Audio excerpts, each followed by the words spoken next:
dans ce lieu. Dis-lui, Seigneur, merci pour ces temps de louange. Et maintenant, Seigneur, donne-moi de t'adorer.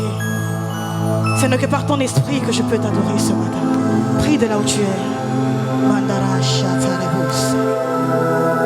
Toi, le Dieu qui a les paroles de la vie, nous te saluons ce matin, Éternel. Nous saluons ta présence qui est là au milieu de nous. Nous saluons ta majesté. Seigneur, nous venons faire comme les 24 vieillards ce matin, qui se prosternent devant ta face et jettent à terre leur couronne.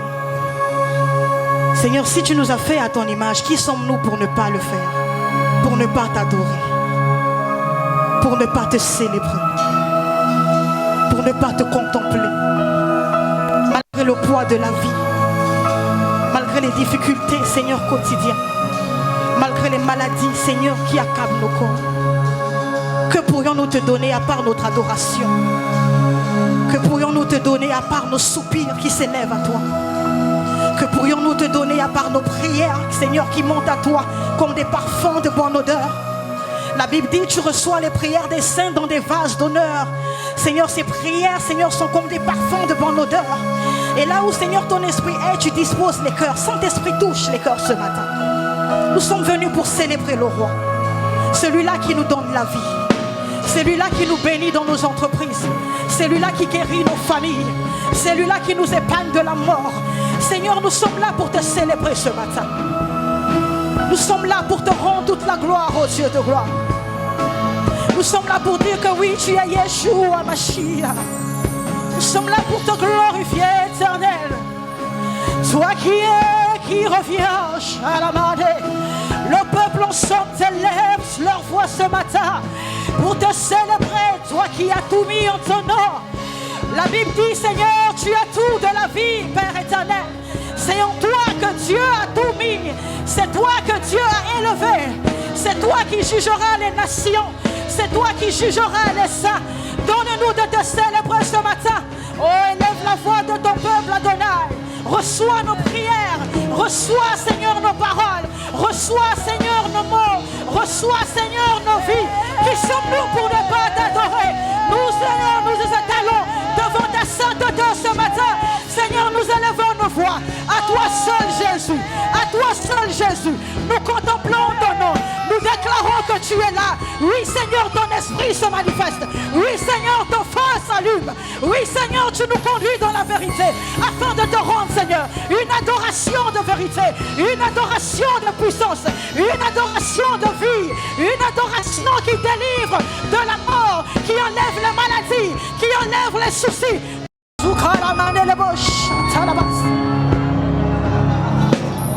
Yeah. Yeshua, yeah, Yeshua,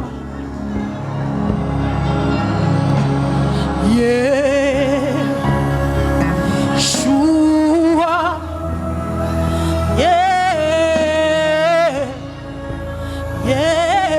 Yeshua. Toi qui as les paroles de la vie, nous soupirons ton nom ce matin. Seigneur, alors que nous soupirons ton nom, Seigneur, tous les fardeaux tombent dans ta présence. Yeshua, Yeshua. Est-ce qu'un père peut lui dire Yeshua? Soupire-le. Appelle sa présence, déclare-le. Dis-lui, Seigneur, tu es Yeshua. Tu es Yeshua. Oh, un cœur te dit Yeshua. Yeshua. C'est toi le feu. C'est toi la vie. C'est toi la vie. Nous déclarons encore ce matin Yeshua. Yeshua. Oh Seigneur, les voix montent à toi ce matin. L'adoration monte à toi, Père. Oui, Seigneur, tu nous libères afin de t'adorer et de dire Yeshua. Oh, appelle-le. Déclare-le, Yeshua, Yeshua. Tu es Yeshua. Tu es Yeshua. Ta jeunesse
déclarons que digne de louange. Alpha, Omega. Alpha, Omega, tu es. Ton nom est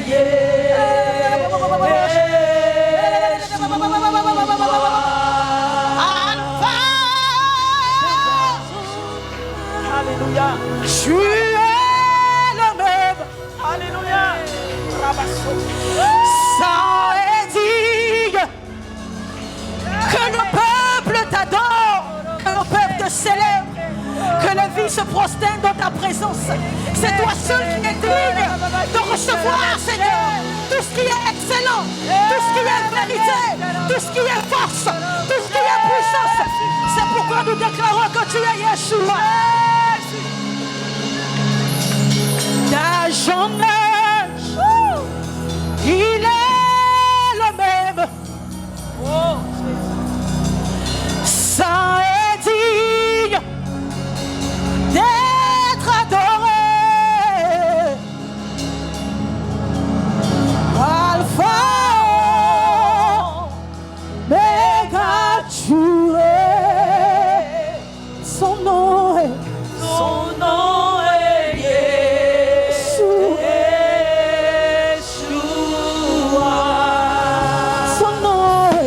Son nom est Yeshua. Yeshua. Ton nom est Yeshua. Yeshua. Oui, d'âge en âge, tu es le même. Ça est digne de louange. Digne de louange. Je t'appelle Alpha Omega. Alpha Omega. C'est oui, Père. Son nom est Yeshua. Yeshua. Je t'appelle Yeshua. Dis oui, Père, d'âge en âge. Tu es. Ça est digne de louange. Ça est digne de louange. Alpha Omega. Alpha Omega. Son nom est Yeshua. Yeshua. Yeshua. Ton nom est Yeshua. Yeshua. Son nom est Yeshua. Yeshua. Yeshua. Son nom est Yeshua.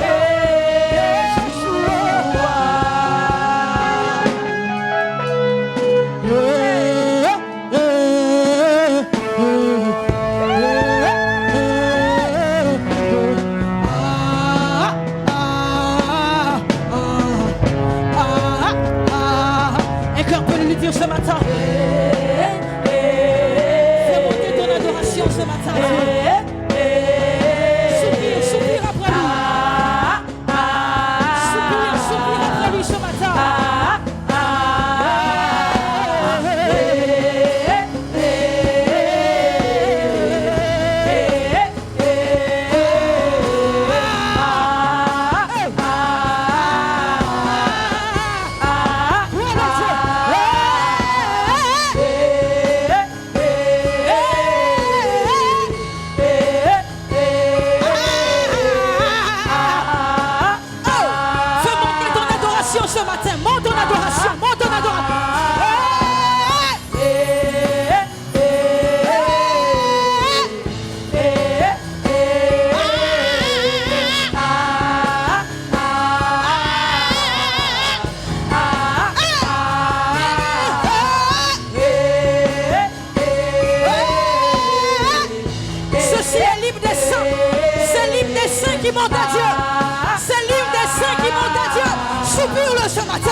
Il y a les paroles. Yahweh, Sabaoth. Yahweh, Sabaoth. Oui, Père, tu es le Dieu de ma famille. Yahweh, Sabaoth. Déclare-le, Seigneur, tu es le Dieu de ma famille. Seigneur, tu es le Dieu de ma maison. Seigneur, tu es le Dieu de mon activité. Que les mots qui montent dans ton cœur, tu le lui dis ce matin. Dis-lui, Seigneur, tu es le Dieu de telle situation. Tu es le Dieu de telle situation dans ma vie. Oui, parce que j'ai vu ta main agir lorsque j'avais besoin de toi. Oui, parce que quotidiennement, Seigneur, tu ne me laisses pas. La Bible dit, n'aie pas peur, car Dieu lui-même marchera devant toi. Oh, il ne t'abandonnera pas. Il ne te délaissera pas. Dis-lui, Père, Seigneur, tu es le Dieu de ma vie, Père. Seigneur, tu es le Dieu de mon quotidien. Yahweh, Yahweh, Yahweh. Oui, Seigneur, tu es le Dieu de mon corps. Tu es le Dieu, Seigneur, de ma maison. Tu es le Dieu de mon frère. Tu es le Dieu de ma soeur. Tu es le Dieu de mon église. Oui, Père, tu es. Seigneur, tu es le roi.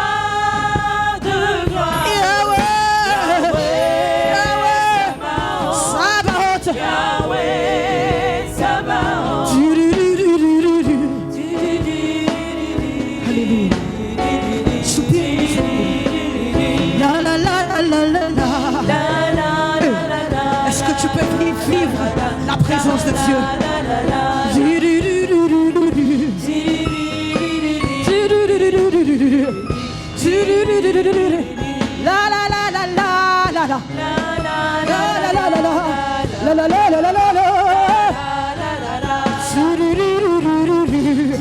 Oh, les saints, Seigneur, t'élève ce chant.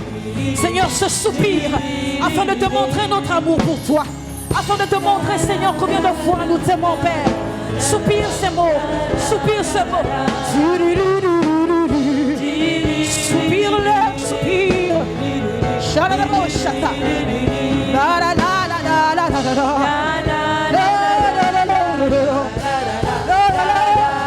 Oui, Seigneur.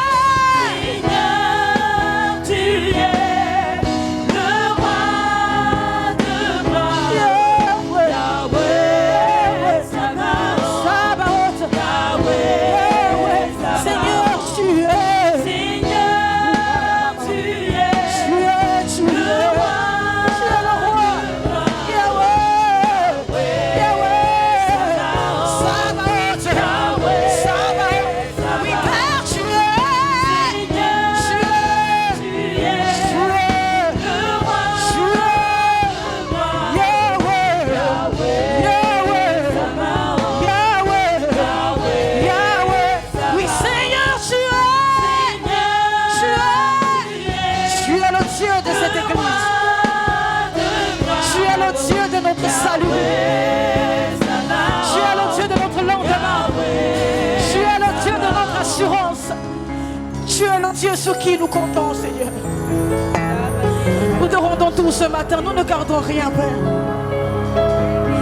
Nous te rendons tout ce matin, Seigneur. C'est pourquoi nous t'acclamons ce matin. Nous célébrons ta présence par nos acclamations. Alléluia. Le Seigneur, de par son règne, de par sa présence, prend toujours soin de son serviteur. Il prend toujours soin de lui, afin qu'il soit un canal pour sa cause. Élevons la voix et prions le Seigneur. Père, merci. Merci pour la vie de ton serviteur. Nous te disons merci, Père éternel, pour le pasteur à vie. Merci, Père, parce que tu déploies toujours ton règne dans sa vie. Merci parce que c'est toi qui l'enseigne, mon Dieu, mon roi. C'est toi qui l'instruis. C'est toi qui prends contrôle de sa personne, Seigneur, afin de pouvoir, roi des gloires, l'expliquer ta parole, de sorte qu'il puisse transmettre, Père, ton message à tes enfants que nous sommes. Nous bénissons ton nom. Nous te rendons toute la gloire. Merci de ce que, Seigneur, Père, en ce matin, par son canal, nous sommes bénis. Merci parce qu'en ce matin, Seigneur, par son canal, nous sommes enrichis. Merci parce que, Seigneur, en ce matin, par son canal, nous comprenons, Seigneur, le fond de ta pensée en ce matin. Béni sois-tu parce que tu es roi. Dans le nom puissant de Jésus-Christ de Nazareth. Amen. Amen. Amen. On peut acclamer le Seigneur Jésus-Christ de Nazareth. Tu vas te lever. Tu vas te lever. Nous allons accueillir le serviteur de Dieu, le Père. Nous continuons d'acclamer Jésus-Christ. Nous continuons d'acclamer le roi des rois, le Seigneur des seigneurs. Nous continuons d'acclamer Jésus, Jésus, Jésus, Jésus, Jésus. Merci Seigneur pour ton amour. Nous sommes là pour te rendre un culte, Seigneur. Parle à notre cœur, Père. Merci pour ta grâce.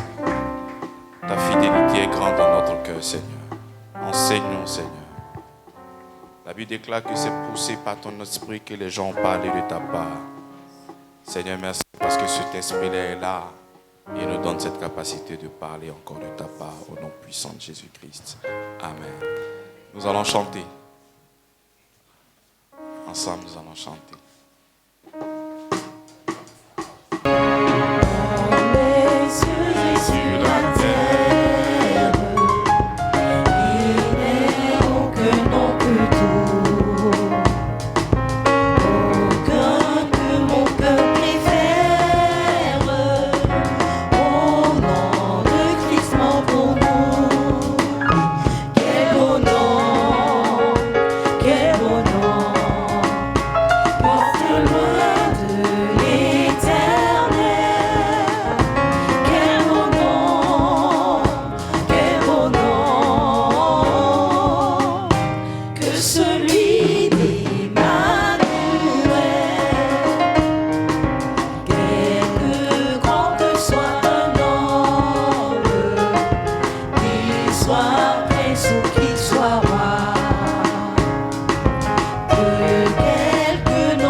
Girl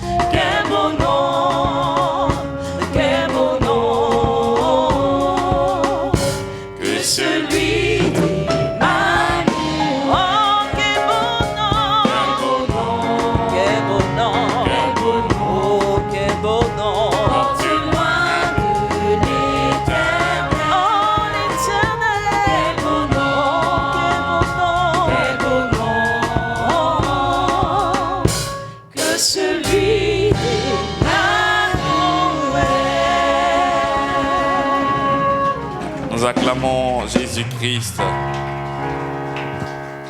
De quelle joie il inonde le cœur du pauvre pécheur.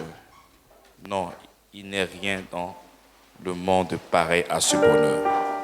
Effectivement, il n'y a rien de pareil. Lorsque tu étais ennemi, tu t'es séparé de Dieu, le Seigneur te fait la grâce d'être appelé son enfant. Il n'y a rien de pareil. C'est une grâce à l'extrême, c'est une bénédiction qui nous transcende jusqu'au jour d'aujourd'hui. C'est qui nous donne la force d'être là chaque dimanche pour le célébrer, pour le louer, pour le magnifier. C'est parce qu'autrefois pécheur, mais aujourd'hui saint. Tu vois, cette sainteté-là, tu ne peux pas l'avoir de toi-même. C'est impossible. Rien de ce que toi tu pourras faire pourra te déclarer saint. La sainteté, ce n'est pas 2 pas, 3 pas, 4 pas, 5 pas. Non, non, non. Quelle que soit ta bonne conduite, quel que soit ce que toi-même tu pourras faire, tu ne pourras jamais être saint. C'est en lui et lui seul que nous avons donc cette capacité à être saint. Celui qui est saint, c'est son enfant. Qu'est-ce que toi tu peux faire pour être l'enfant de ton père? Si ce n'est qu'il t'a engendré. Tu ne peux rien faire. Donc je ne peux rien faire pour être son enfant. Et c'est une grâce pour toi et pour moi d'être appelé enfant de Dieu. Il dit, vous êtes fils de Dieu par la foi en Jésus-Christ. Nous avons ce témoignage-là, que nous sommes enfants de Dieu. Les gens, ils sont en train de rêver. Il dit, nous avons le témoin que nous sommes enfants de Dieu. Et les gars, ils sont en train de dormir. C'est le plus beau cadeau que tu puisses imaginer. Quand tu vas poser des questions souvent aux gens, mais quel est le miracle le plus puissant? Non, ça c'est, il a divisé la mer. Non, Lazare, depuis 4 jours, son corps sentait. Pécheur, tu es devenu enfant de Dieu. C'est le plus grand miracle qui puisse exister. Séparé de Dieu, mais aujourd'hui unis. Ça, c'est le plus grand miracle. Jamais contesté. Et aucune personne ne peut imiter.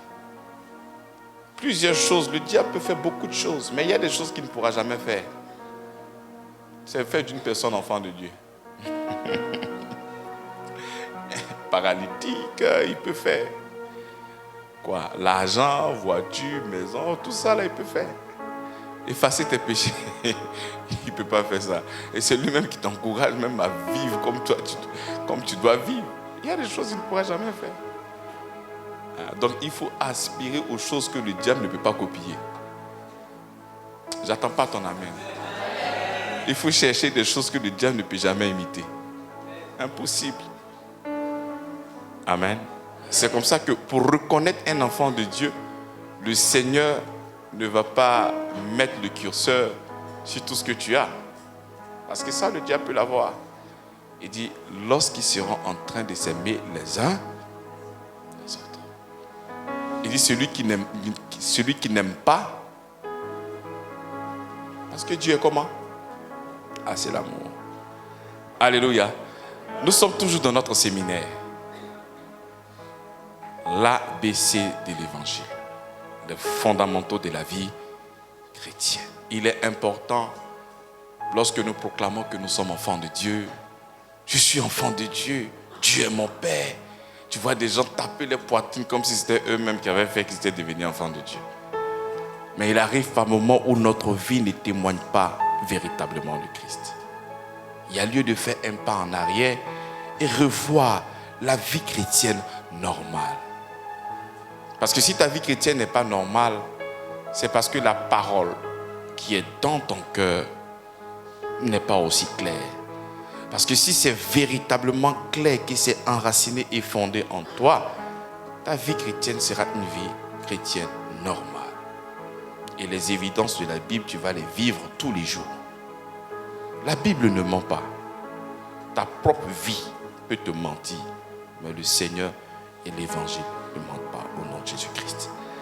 Amen. Nous sommes maintenant à notre 3e sautel, lire sa Bible. Et le numéro que nous venons de laisser tout le dimanche passé, nous avons compris que toute la Bible nous parle de, que ce soit l'Ancien Testament, que ce soit l'Évangile, que ce soit les Épîtres, tous parlent de Jésus-Christ. Même quand tu vas aller dans le livre d'Apocalypse, le livre de la Révélation, celui qui est assis sur le trône, c'est qui? Aller-retour, on parle de lui. Tu vois, toute la Bible parle de lui. Et je m'étonne. C'est-à-dire que tu viendras ici à l'église, prendre la parole, déclarer que tu es serviteur de Jésus-Christ. Et ta prédication ne vise pas Jésus-Christ. Pourtant, toute la Bible ne parle que de lui. Bien-aimés, nous devons parler de Jésus-Christ. Parler de Jésus-Christ au point où nous serons embrigadés seulement que de la conscience de Jésus. C'est-à-dire, tout est mûr et tout ce qui tourne autour de toi, c'est seulement que la conscience de Jésus-Christ. Rien que lui et lui seul, bien-aimé. C'est alors que nous allons grandir. Amen. Alors, si toute la Bible parle de lui, et nous avons compris que c'est par lui que nous sommes devenus ses enfants. Donc, qui est qualifié pour nous donner des orientations? Qui est qualifié pour nous nourrir? Qui est qualifié pour nous parler du Père? Mais qui est qualifié pour la fondation de notre foi? Mais c'est lui et lui seul. C'est par lui que toi tu es devenu enfant de Dieu. Mais puisque c'est par lui que tu es devenu enfant de Dieu, mais pourquoi tu ne laisses pas lui, Jésus-Christ, mais te donner la nourriture? Pourquoi ton fondement, ta manière de penser, ton idéologie, ta conception, tes idées, mais pourquoi ce n'est pas le Christ? La Bible déclare que toute pensée doit être soumise à l'obéissance du Christ. Toute pensée captive à l'obéissance de Christ à cause de ce que lui, il a fait à la croix de Golgotha. Amen. Bien-aimé, il ne faut pas papillonner. Ne regardons pas à gauche, ne regardons pas à droite. Nous avons un seul repère. Tu peux voir quelqu'un même qui s'exprime bien, qui est un bon penseur. Mais nous avons choisi Jésus-Christ, on n'a pas choisi un penseur. Donc laisse que le Seigneur puisse véritablement t'enseigner en long et en large. Parce que ce royaume, c'est son royaume à lui. Toi, tu viens d'arriver. Mais laisse que le propriétaire du royaume puisse te donner les directives. Laisse que le propriétaire du royaume puisse te donner quelle est la conduite à tenir. Laisse que le propriétaire de ce royaume-là puisse te conduire. Il dit, je te conseillerai. J'aurai un regard sur toi. Je te montrerai le chemin à... Depuis Genèse, la révélation de la parole nous a fait comprendre que le dessein du Seigneur, c'est que toi, tu sois un éternel bébé. C'est ça. Il n'y a pas un moment, il va dire, mon fils est devenu grand, lui-même va se prendre en charge. Il t'aime tellement qu'il veut toujours unir à toi. Et tu vas marcher selon ses orientations. Il dit, celui qui est enfant de Dieu est conduit par l'esprit du Christ. C'est par son esprit que tu vas manger. C'est par son esprit que tu vas t'exprimer. Mais tout ce qui sortira de toi, quand on va regarder le sous-sol de ça, c'est le Christ, pas autre chose. Ça sera notre dernier numéro sur l'importance de lire la Bible. L'importance de lire sa Bible. Qui est venu avec sa Bible papier? Bon, enfin, qui est venu avec son téléphone pour suivre la prédication? On doit venir avec la Bible papier. Et le problème, c'est que dans la prédication sur le sous-thème lire sa Bible, je vous ai demandé de venir avec vos Bibles. Il y en a d'autres peut-être qui ont honte. Les femmes elles disent mon sac est tout petit alors que ma Bible elle est grosse. Mais mets ta Bible là, puis il faut marcher avec ça. Venons avec nos Bibles papier pour que nous puissions, ensemble, nous puissions lire la Bible. Très important. Amen. Tu me fais la promesse, la prochaine fois tu reviendras avec ta Bible papier. S'il te plaît. On n'est pas à l'heure du antique. Nous, on est toujours en Christ. C'est dans le monde là qu'on a toutes les choses. Ici, nous sommes là et nous sommes toujours à l'ancienne. On vient avec notre Bible, comment? Papier. L'importance de lire sa Bible. Lire sa Bible. Mais qui d'entre nous, depuis que le séminaire a commencé sur lire sa Bible, sa manière de méditer a augmenté ou changé? qui sont sûrs? Non, le reste, toujours pareil. Mais on vous pose la question, vous ne voulez pas répondre. Est-ce que votre manière de lire la Bible a changé? Est-ce que vous avez maintenant l'envie vraiment d'ouvrir la Bible et de connaître des réalités, de connaître notre testament, de connaître notre héritage? Parce que si, après ces 2 prédications, ça ne te dit absolument rien, cela veut dire que tu n'es pas présent. C'est vrai que tu peux être dans la salle, mais ton esprit est ailleurs. Il y a plusieurs personnes qui viennent ici pour se balader. Je crois que ce n'est pas ton cas. On doit lire nos Bibles. C'est le fondement de notre foi. Si tu ne veux pas qu'on t'arnaque, parce que tous les jours, lorsqu'on fait des panels, non les chrétiens, non les pasteurs, non les pasteurs. Mais si tu es mentable, on va te mentir, si le mot existe.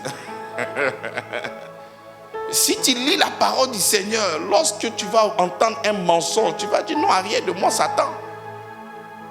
C'est ça ou c'est pas ça? Donc il est important, il faut lire la Bible. Si tu as décidé de faire chemin avec le Seigneur, mais il est important que tu puisses lire. Il faut lire pour que tu puisses comprendre quel est ton héritage, quels sont tes accès. C'est très important. Avant même que quelqu'un vienne là comme un pasteur, comme un enseignant, comme un docteur, comme un prophète pour t'annoncer l'évangile, mais il faudrait au moins que tu aies la parole photographiée dans ton esprit.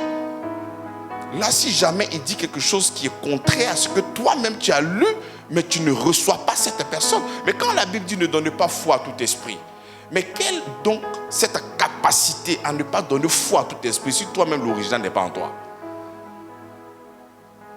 Si je viens te dire que tu es sauvé par la loi au moyen de tes œuvres, tu as dit Amen. Parce que tu n'as pas lu que c'est par la grâce que nous sommes sauvés au moyen de la foi. Donc quand je serai en train de proclamer, mon frère, tu es sauvé par la loi au travers de tes œuvres, tu ne pourras que dire Amen. Tu ne diras pas Amen parce que tu sais qu'en réalité, nous sommes sauvés par la grâce au moyen de la foi. Amen. C'est comme ça que tu donnes foi en ce que tu viens d'entendre parce que tu sais que ça vient d'une source qui est comment? Qui est pure. Notre premier texte de base, c'est 1 Pierre. Nous allons prendre 1 Pierre. 1 Pierre chapitre 2, à partir du verset 1er. Je lis. Rejetons donc toute malice et toute ruse, la dissimulation, l'envie et toute médisance.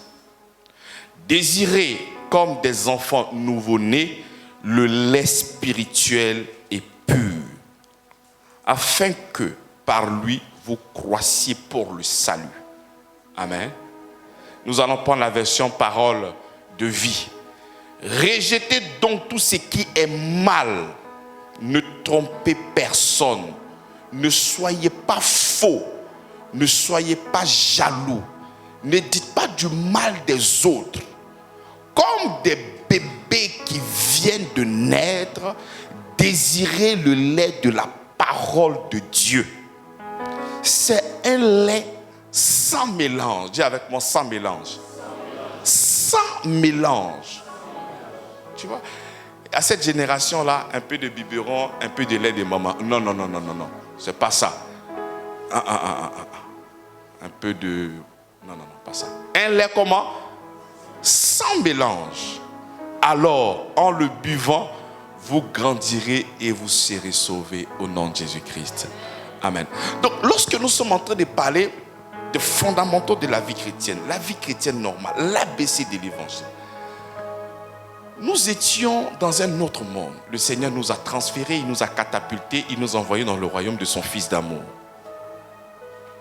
Je vous explique que lorsque nous acceptons le Seigneur Jésus-Christ au niveau de l'esprit, ton esprit et son esprit deviennent un seul et même esprit. Et l'âme est en cours de transformation par la lecture de la Bible, par le pasteur. Voilà pourquoi nous sommes garants de votre salut au niveau de l'âme. Parce que l'âme est sous-informée. L'âme n'a pas la révélation de la parole. Et c'est comme ça qu'au fur et à mesure, nous grandissons dans le salut.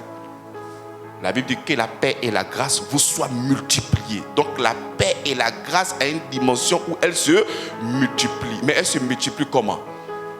Par la connaissance de la parole. Donc lorsque nous méditons la parole, nous grandissons. Donc, j'ai accepté le Seigneur Jésus-Christ. Je vous ai expliqué dans le renouvellement de l'intelligence que nous avons toujours peut-être les mêmes réflexes. Parce qu'il t'a appris à faire beaucoup de choses. Il t'a appris à te prendre en charge. Il a appris à t'apprendre à fonctionner toi-même. Et là, nous sommes dans un royaume où nous ne devons compter seulement que sur le Seigneur Jésus-Christ. Donc, lorsque Pierre est en train de parler, avant de parler du bébé, il dit « Rejetons donc toute malice ». Toi, tu as goûté et tu as vu que le Seigneur était comment? Et c'est comme ça que tu as tourné le dos au diable. Tu as tourné le dos. Parce que lorsque tu dis oui au Seigneur, tu es en train de tourner le dos, mais au diable, à toutes ses propositions. Tu lui tournes vraiment le dos. Parce que toi, tu as accepté le Seigneur Jésus-Christ. Parce que toi, l'amour du Seigneur t'a captivé et tu veux véritablement marcher avec lui. Parce que tu réalises dans ton fond que Dieu, créateur du ciel et de la terre, il t'aime d'un amour vrai. Et son amour t'a emballé. Tu as décidé de marcher avec lui. Donc lorsque tu marches avec le Seigneur, tu tournes le dos à l'ennemi. Rejetant donc toute malice et toute ruse, la dissimulation, l'envie et toute médisance. C'est comme ça que nous étions avant. C'est comme ça que nous étions avant. Malice, toute ruse, la dissimulation, l'envie et toute médisance. Donc, lorsque tu viens d'entrer dans le royaume des cieux, lorsque tu es uni maintenant à Christ, ton esprit et son esprit forment un seul et même esprit. Donc là maintenant, tu as besoin d'un nouveau professeur. Et ton nouveau professeur, c'est notre Seigneur Jésus-Christ. Le nouveau professeur, c'est la Bible que nous avons. Donc il dit, rejetons donc toute malice, toute ruse, dissimulation, l'envie et toute médisance. Désirez maintenant, comme des enfants nouveau-nés, le lait spirituel. Amen. Lorsque nous étions dans le ventre de notre mère, on ne se nourrissait pas du lait. Hein? C'est ce qu'elle mangeait, je ne sais pas par quel métabolisme, les choses se transformaient là-bas et on arrivait à se nourrir. Mais lorsque nous sortons, on a changé de cadre, on a changé d'environnement. Et lorsque tu arrives dans un nouveau environnement, il y a aussi la nourriture que tu dois avoir. Et cette nourriture n'est pas comme la nourriture où tu étais dans le ventre de ta mère. Et lorsque nous naissons en tant qu'enfants de Dieu, parce que nous sommes en train de parler de l'ABC de l'évangile, je considère que c'est aujourd'hui que vous avez accepté le Seigneur Jésus-Christ. Voilà. Est-ce que toi tu dois désirer? C'est quoi? Le lait. Qui est quoi? La parole de Dieu. En parole de vie, comme des bébés qui viennent de naître, désirez le lait de la parole de Dieu. Désirez le lait qui est la parole de Dieu. Donc en tant qu'enfant de Dieu, moi, ce n'est pas une question de sentiment. Ça doit être une décision et une volonté pour toi de consommer la parole du Seigneur. Parce que dès que le bébé il est là, il commence à crier, il faudrait mettre le sein dans sa bouche parce qu'il doit téter. Tu vois? C'est-à-dire tellement qu'il sait, si ta main passe à côté, il est prêt à téter en même temps.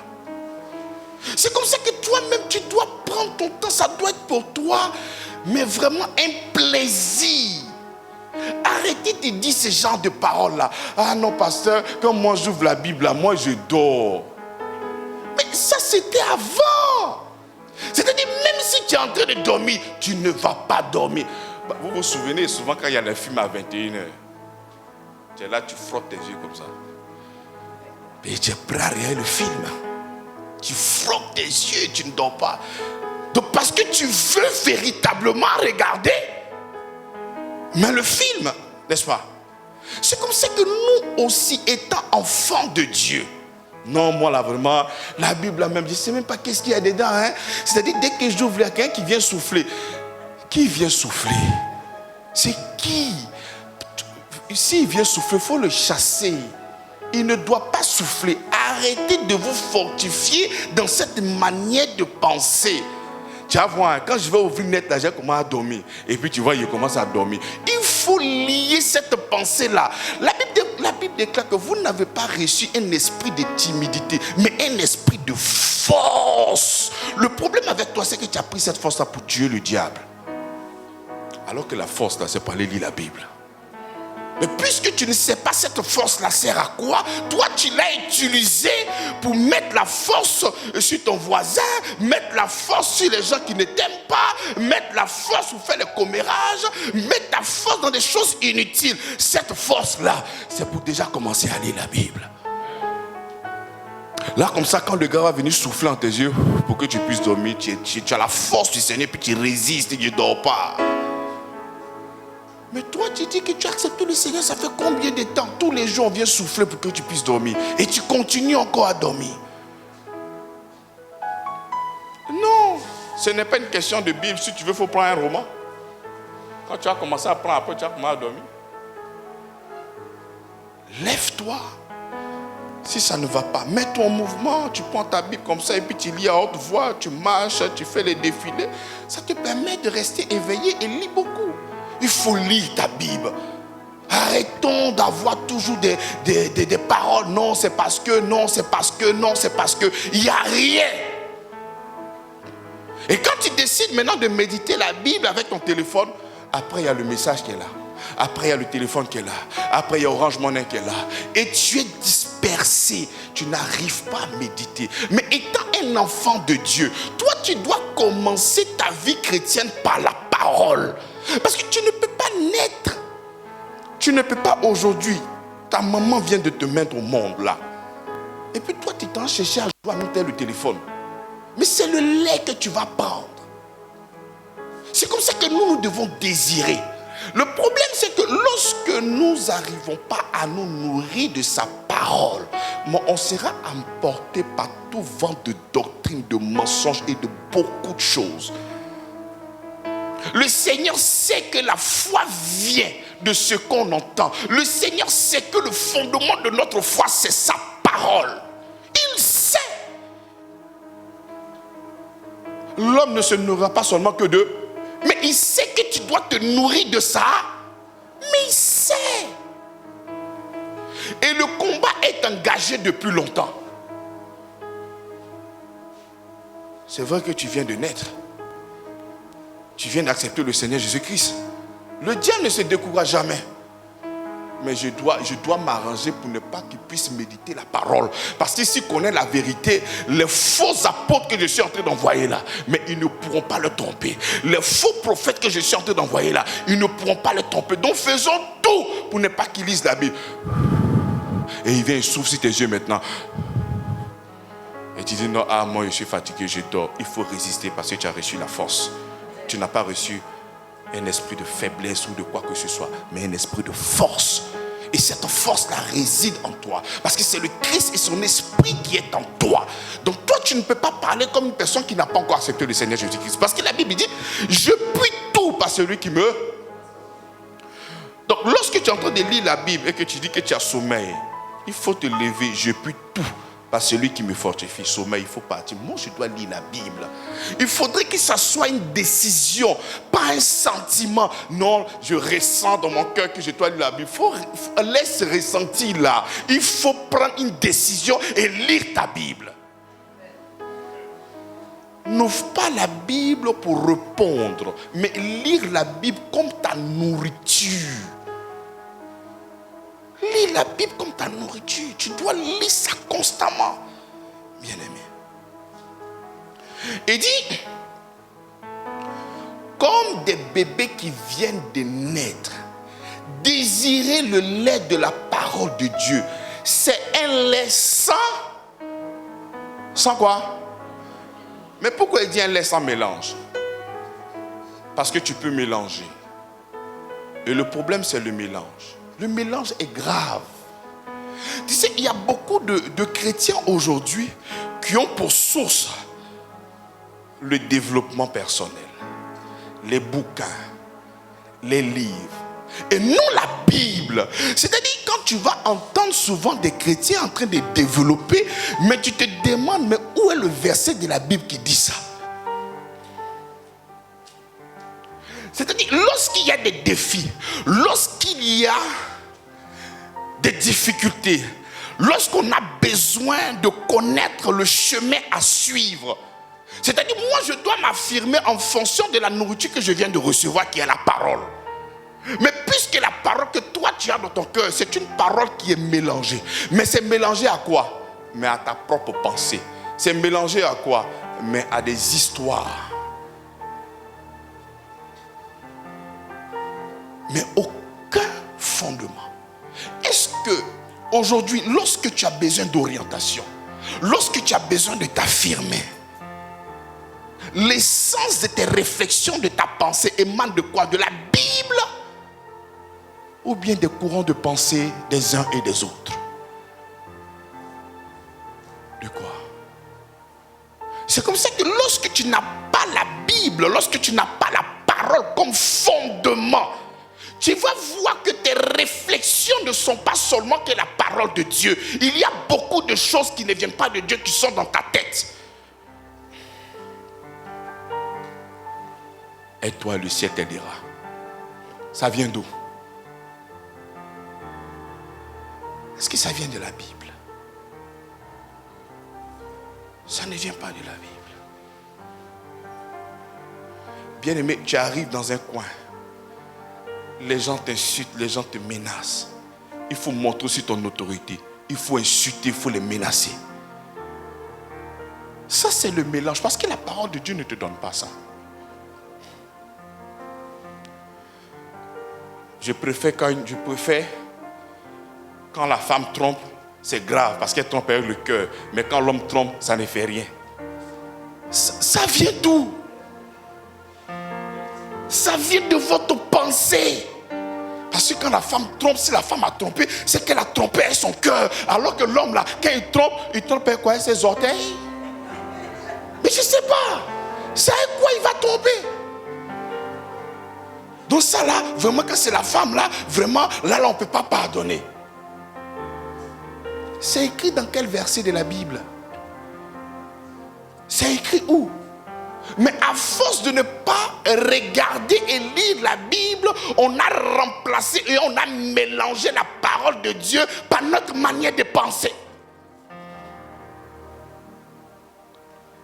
Fils, ne te laisse pas faire. Tu arrives dans un endroit, quelqu'un veut te mépriser. Il faut le mépriser fois 2. C'est écrit dans quelle portion de l'écriture? Lui, Dieu, créateur du ciel et de la terre. La Bible déclare qu'il n'a pas regardé sa position d'être égal à Dieu, mais il s'est humilié. Maintenant, toi, ce qui est dans ta tête là, c'est œil pour œil, dent pour dent. Mais est-ce que la parole, en tant qu'enfant de Dieu, est-ce que cette parole qui est dans ton cœur là, est-ce que ce n'est pas un mélange? Un peu de grâce et un peu de loi. Est-ce que cette parole-là, est-ce qu'elle est pure? Est-ce que c'est le lait spirituel que tu as reçu du Seigneur? Cette parole qui a fait de toi un enfant de Dieu, est-ce que c'est cette parole-là qui te conduit?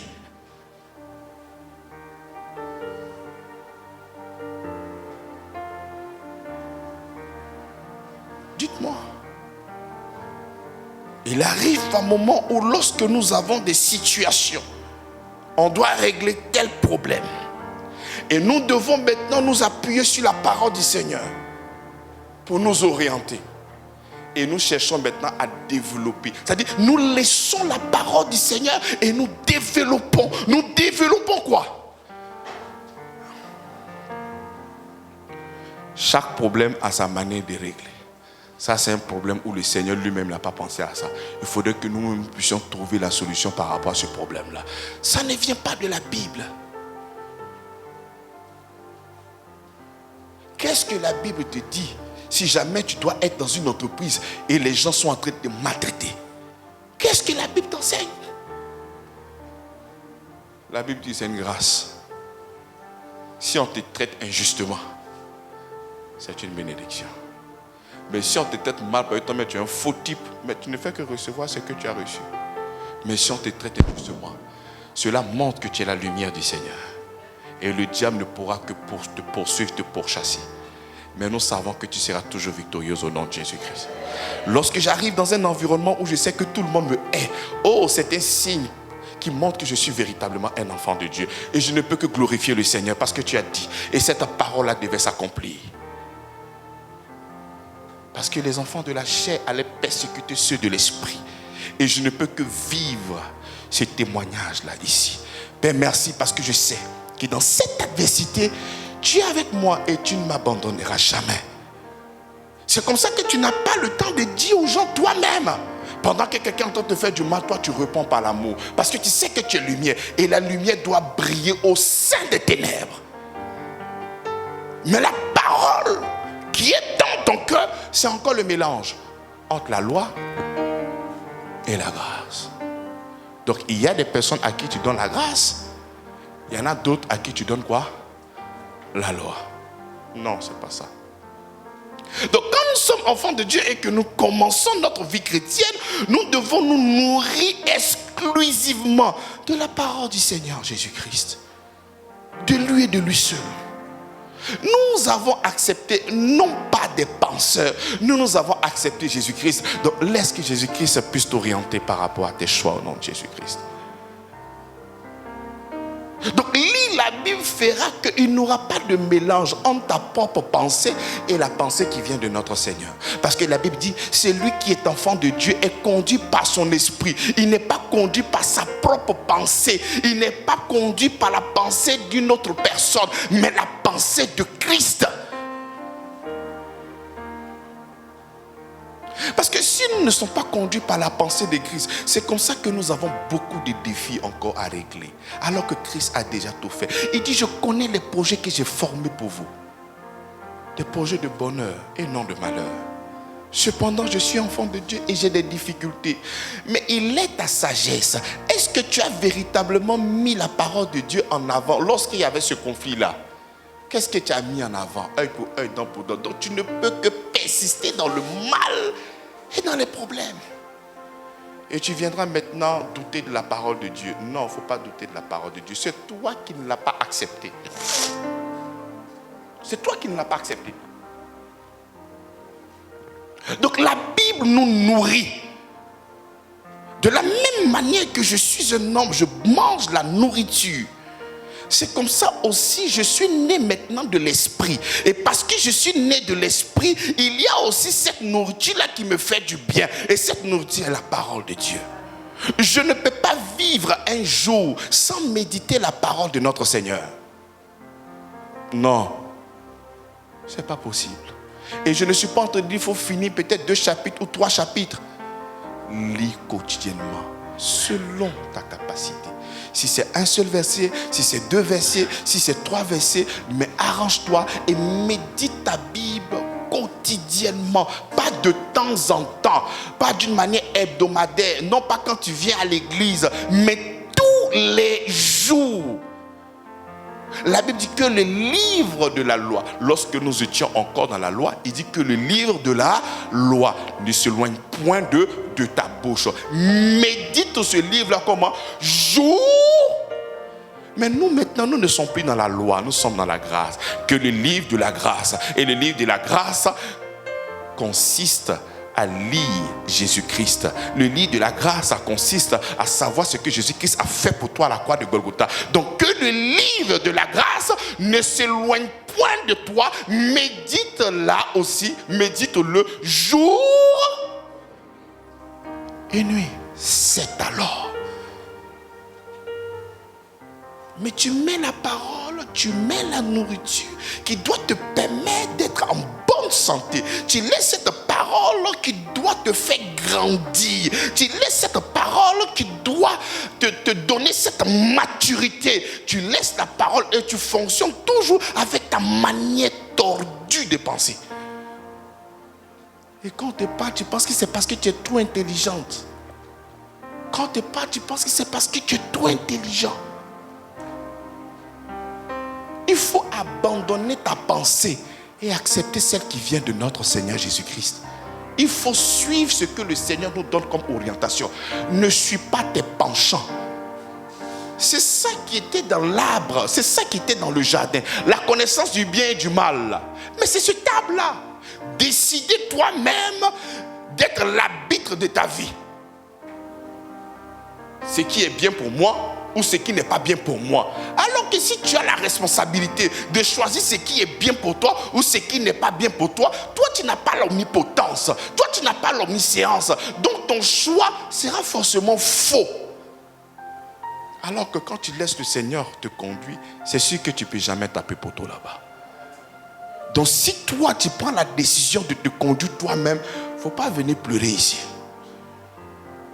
Nous sommes ses enfants. Il nous a donné la capacité, il nous a donné la force. Et nous maintenant, nous devons prendre la parole de Dieu et la méditer tous les jours au nom de Jésus-Christ.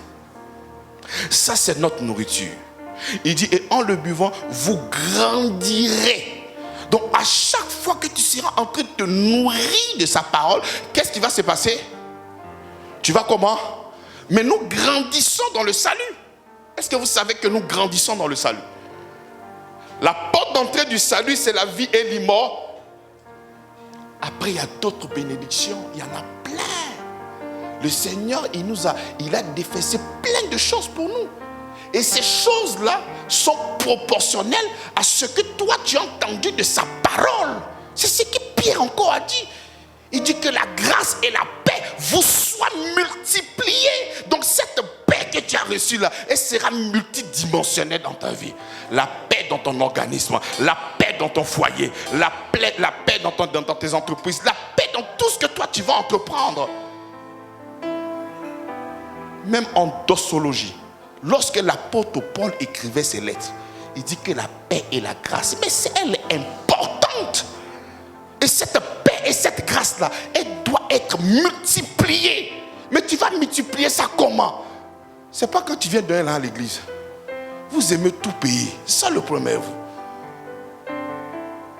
C'est par la connaissance que nous arrivons à voir cette grâce-là multidimensionnelle, que nous arrivons à voir cette paix-là multidimensionnelle.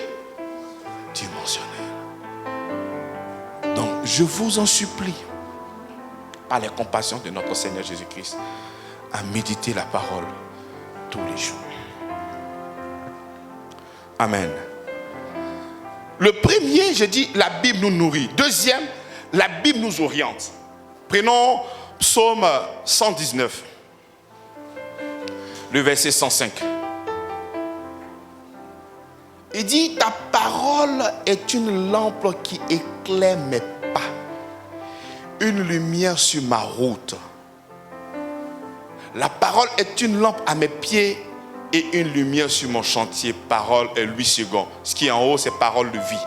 La parole est une lampe qui éclaire mes pas.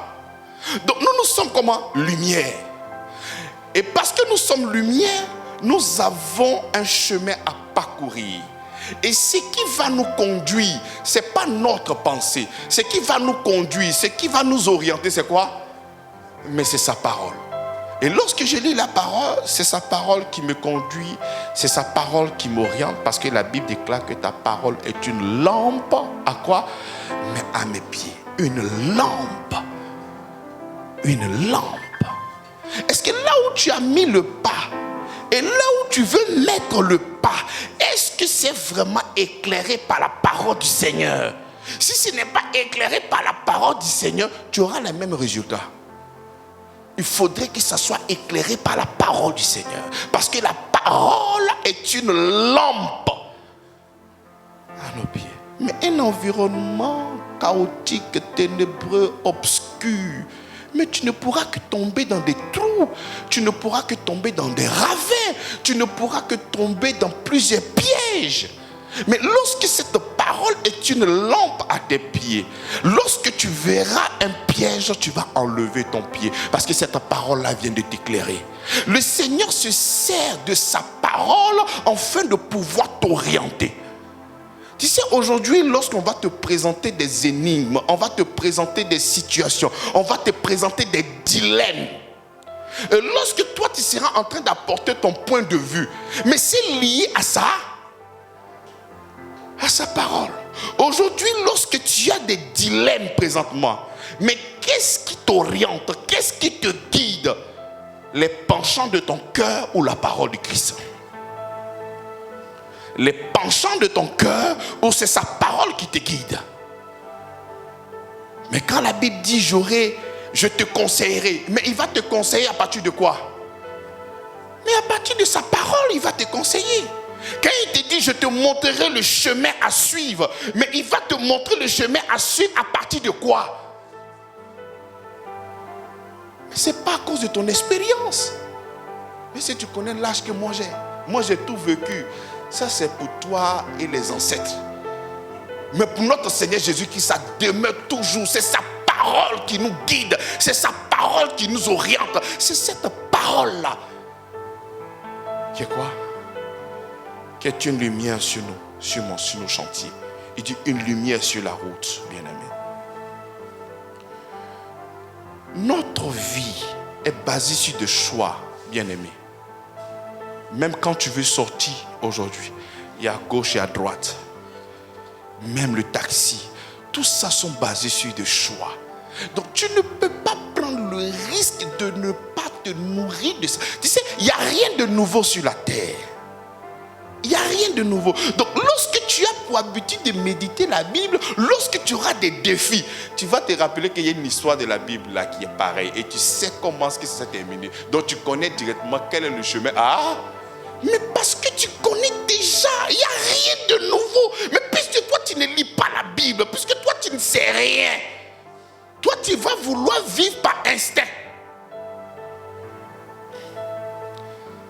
Non, toi tu ne peux pas vivre par instinct, tu n'es pas un animal.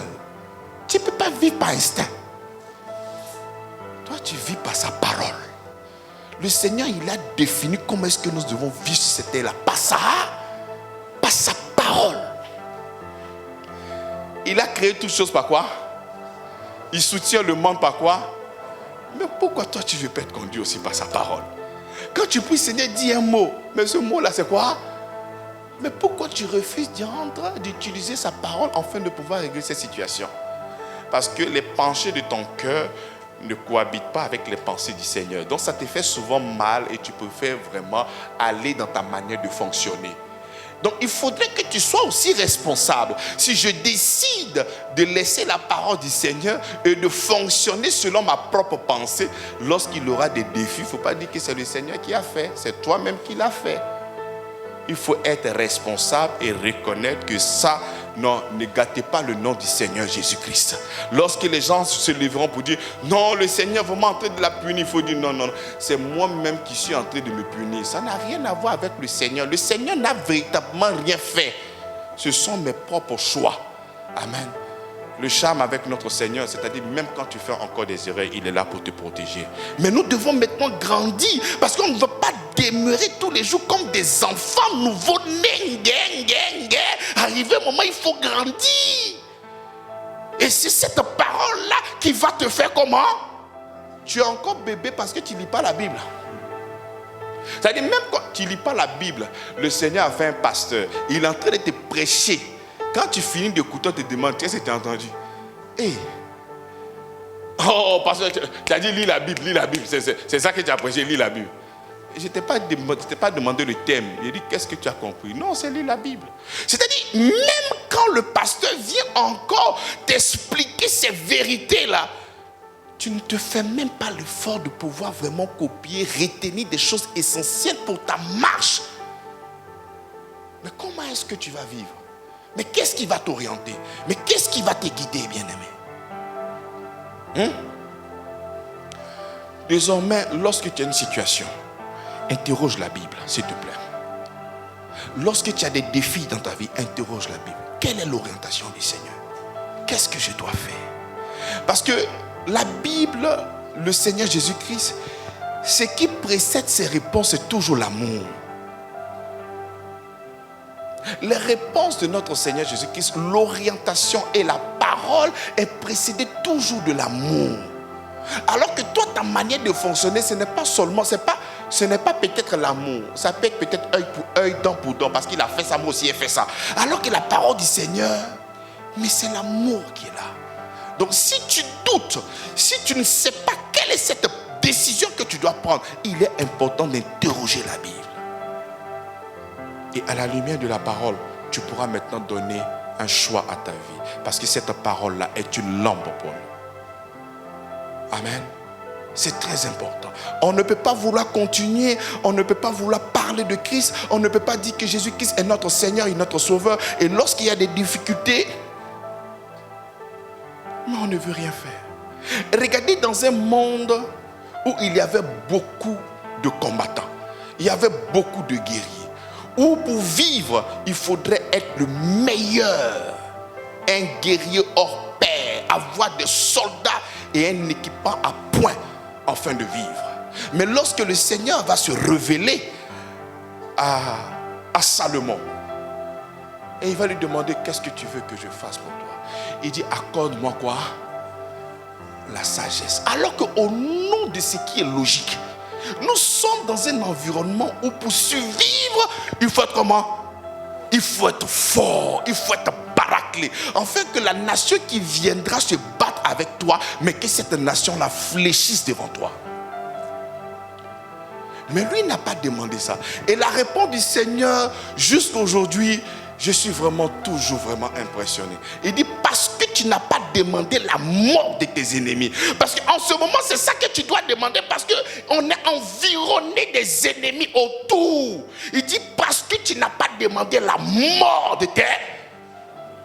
Mais si tout de suite on te demande, qu'est-ce que toi tu veux? Que tous ceux qui se lèvent contre moi meurent, Seigneur. Ceux qui sont contre mes projets meurent, Seigneur.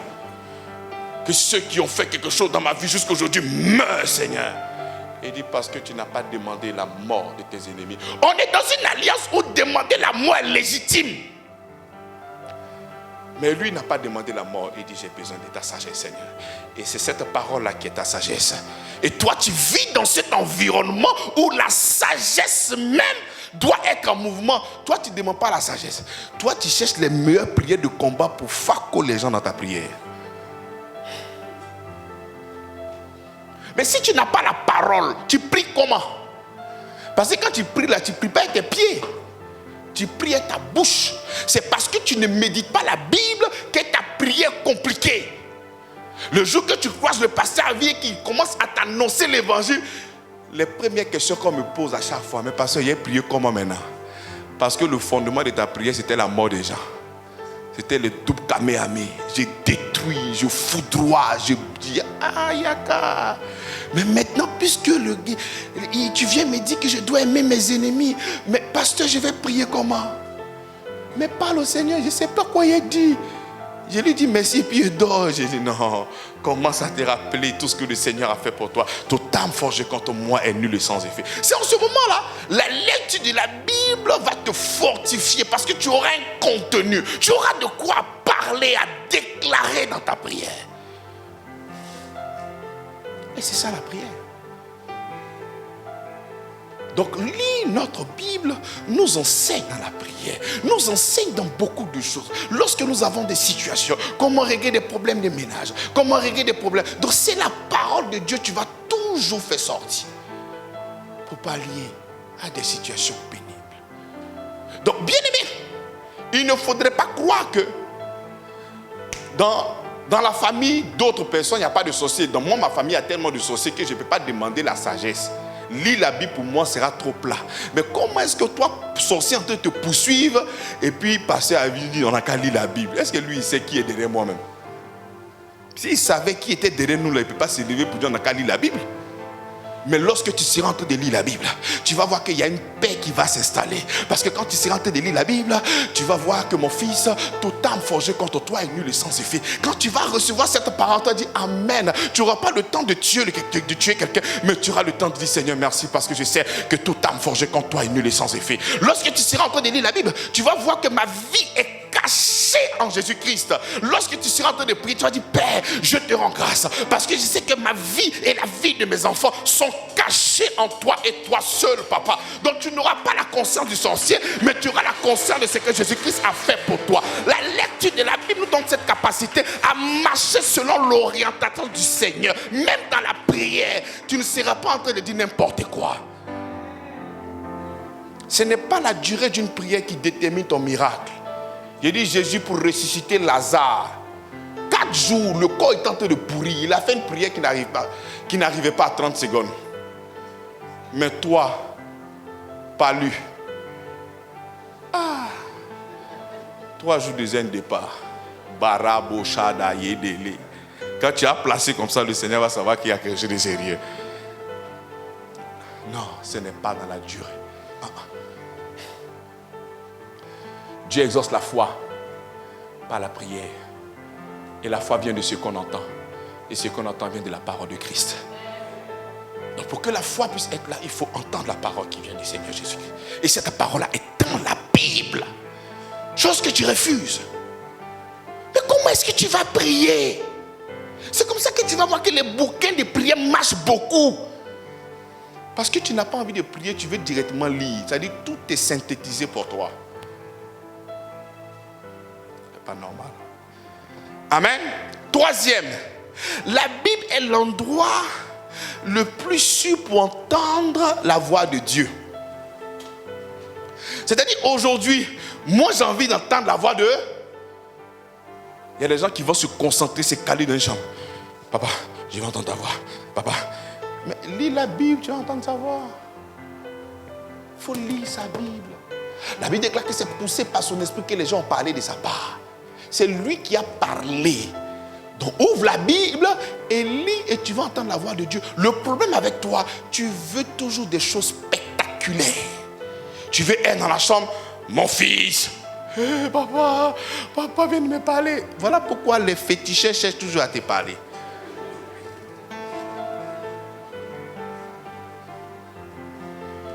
Il y a un grand évangéliste qui a fait une déclaration. C'est-à-dire, j'ai ouvert son livre. Pendant que j'étais en train de lire, quand j'ai vu ces versets-là, j'ai fermé. Tellement que ça m'a touché, je n'ai plus continué à lire. Il dit, je ne veux que te connaître au travers de ta parole. Au travers uniquement que de ta parole. Parce que vouloir te connaître en dehors de ta parole, c'est un risque. Mais un ange peut se révéler à toi dans ton rêve. Va dire, mon fils, à partir d'aujourd'hui, il faut me prier dans la savane. À côté des lions. C'est en ce moment la sagesse là va arriver. Tu as dit non, la Bible n'a pas dit ça. Tu vois, toi, c'est quand on touche à ton intégrité physique que ton intellect là commence à fonctionner. S'il te disait va prier seulement dans la savane, il y a plusieurs personnes qui sont allées prier dans la forêt pour les démonstrations de puissance et autres. Dans le jeûne, ils vont, comme le Seigneur est parti au désert, ils sont partis dans la forêt. Mais trouve une tanière de lions et prie à côté. Tu as dit, non, la Bible n'a pas dit ça. Parce que, est-ce que tu as déjà vu ça dans un passage? Ah, là, tu cherches maintenant un verset qui va te donner cette assurance d'aller là-bas. Donc, tu sais qu'il faut vérifier. La Bible est le lieu où Dieu parle. Prenons Hébreux chapitre 1.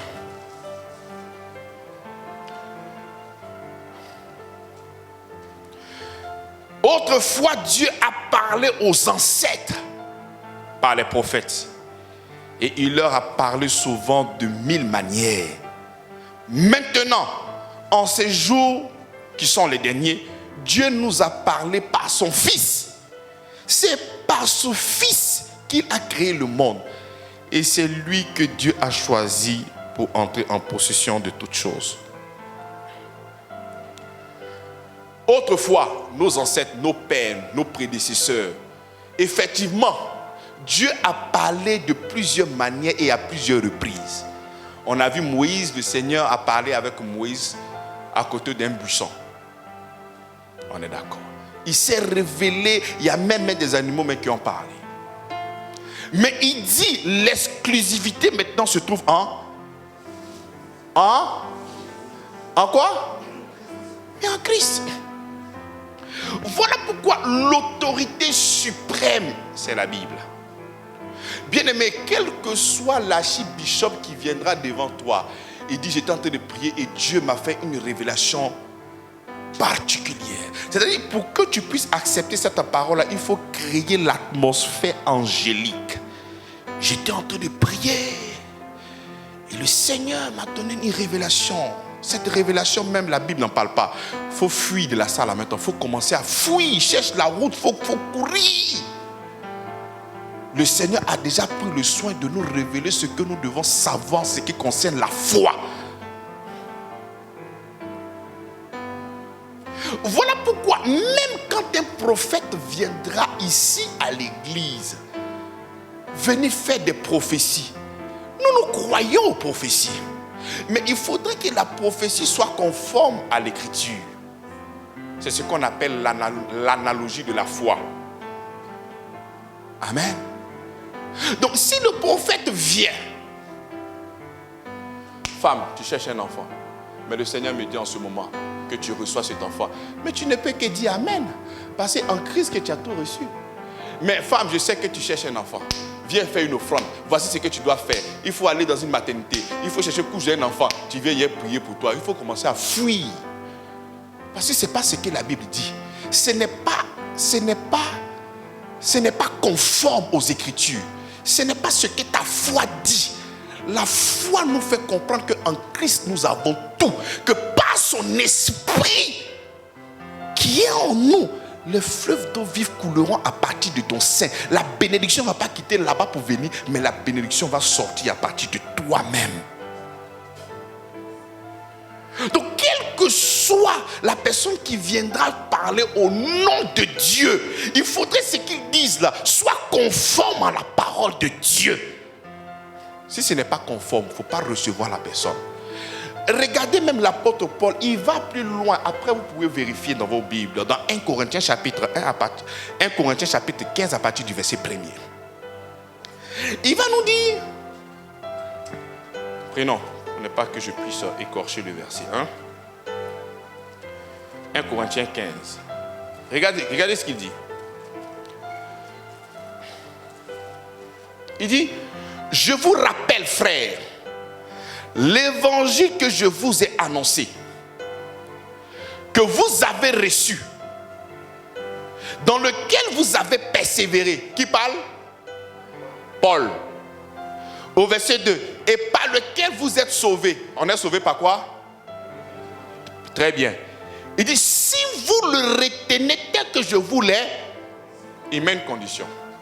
Ça veut dire, si demain il y a un autre bishop qui vient te voir et l'évangile qu'il est en train de donner là n'est pas conforme à ce que l'apôtre Paul a donné, il dit, vous avez cru en vain.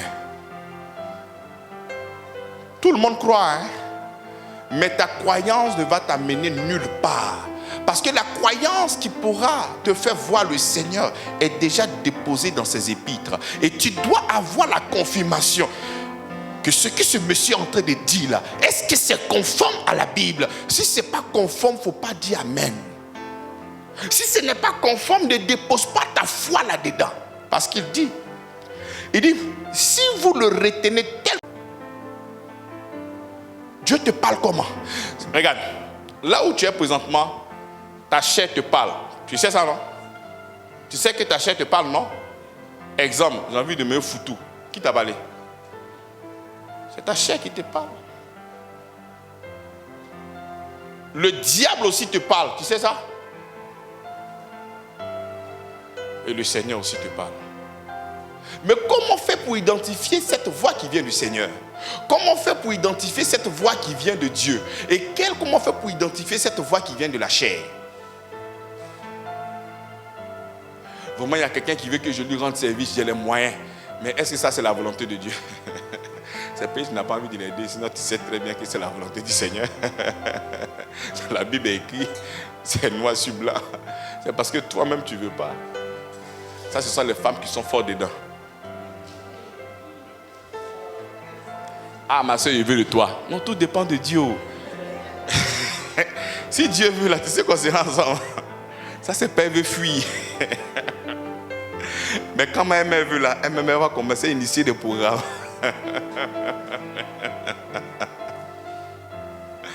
Amen ou pas amen?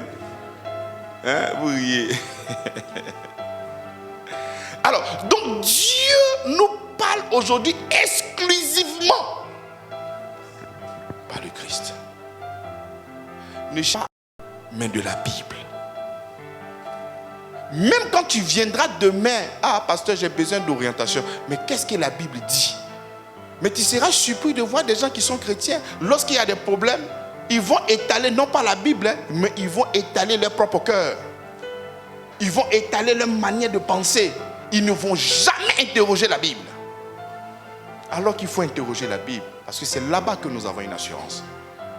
Bien aimé, tout peut être faux, sauf la parole de Dieu. Mais Jean le dit.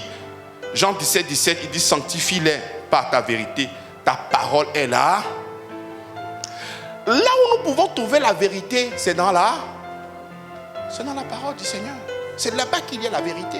Donc si aujourd'hui tu as trouvé un éminent bishop, un éminent prophète derrière lui, il voit même dans le fin fond de la voyance, un prophète voyant, degré puissant, il voit très très mal. Et qui doit venir te donner les révélations là. Il ne faudrait pas déjà que tu sois impressionné. Prends ce qu'il vient de dire là et il faut maintenant regarder avec la parole du Seigneur. Et si c'est confus maintenant, tu peux maintenant dire comment? Amen. Si ce n'est pas conforme, non, je vois que toi tu vas mourir bientôt. Non, non, c'est pas ce que la Bible me dit. La Bible dit que moi je vais mourir et je serai rassasié de ma vieillesse au nom de Jésus-Christ. Cette parole là ne me concerne pas, je rajoute ça au nom de Jésus-Christ. Non, je t'ai vu dans le rêve, il fallait bien voir, c'est maquillage. C'est pas moi qui est là-bas. C'est une autre personne qui est dedans. Mais c'est la foi, bien-aimé, qui te donne cette capacité à le proclamer au nom de Jésus-Christ. N'oubliez jamais ce que je vous dis. Pour que le diable puisse t'avoir, il faudrait qu'il crée l'atmosphère de peur. Sans la peur, il ne peut pas atteindre. Donc il faudrait déjà qu'il prépare son environnement. Une fois qu'il a fini de créer la peur, même quand tu es en train de prier, tu penses que tu es en train de prier, en fait c'est la peur qui t'a conduit dans la prière. Tu pries et puis tu trembles parce que tu penses qu'ils vont te tuer.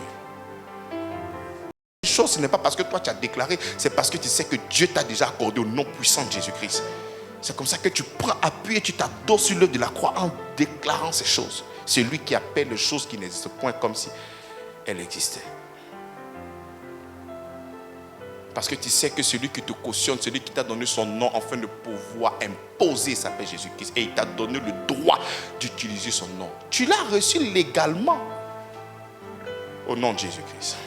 Donc la Bible est le moyen d'entendre quoi? La Bible, 4, la Bible est la source de notre foi. Prenons Matthieu chapitre 4, le verset 4.